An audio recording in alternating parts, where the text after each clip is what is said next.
Now, today I'm going to speak here for a little while on the opportunities and challenges for SMEs, and I will particularly emphasize innovation, networking and competencies.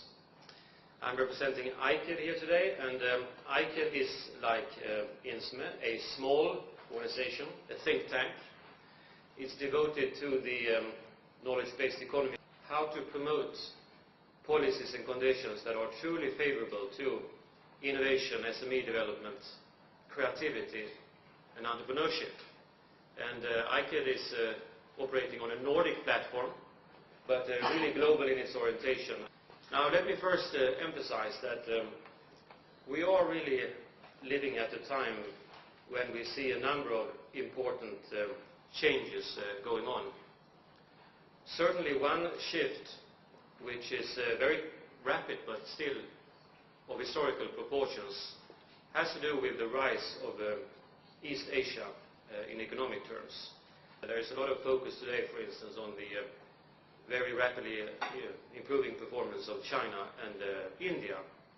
In this particular figure you see the share of different regions with the Asian ASEM countries pointed out. Those are the 10 countries in East Asia which participate in the ASEM cooperation with Europe. Let's just look at this group of the 10 countries and how it has evolved over time.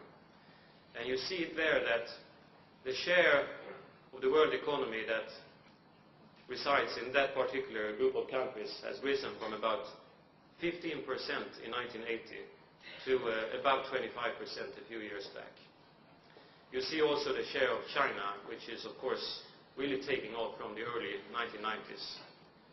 The share of the European Union is of course declining, as you know, and the US has been fairly stable during this period.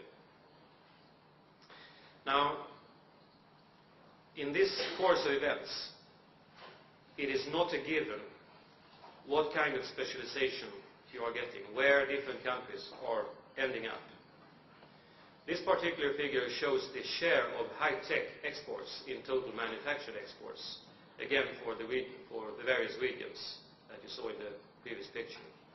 And here you see in the same way that the share of high-tech exports in total exports for the ASEM countries has increased very rapidly. Of course you have Japan, for instance, in here, you have Korea, you have countries here that are quite developed. But the big shift in this respect really comes out of a country such as China, and then also to some extent from the others. When you look at India today, you see likewise that there is a rise in real knowledge-intensive services.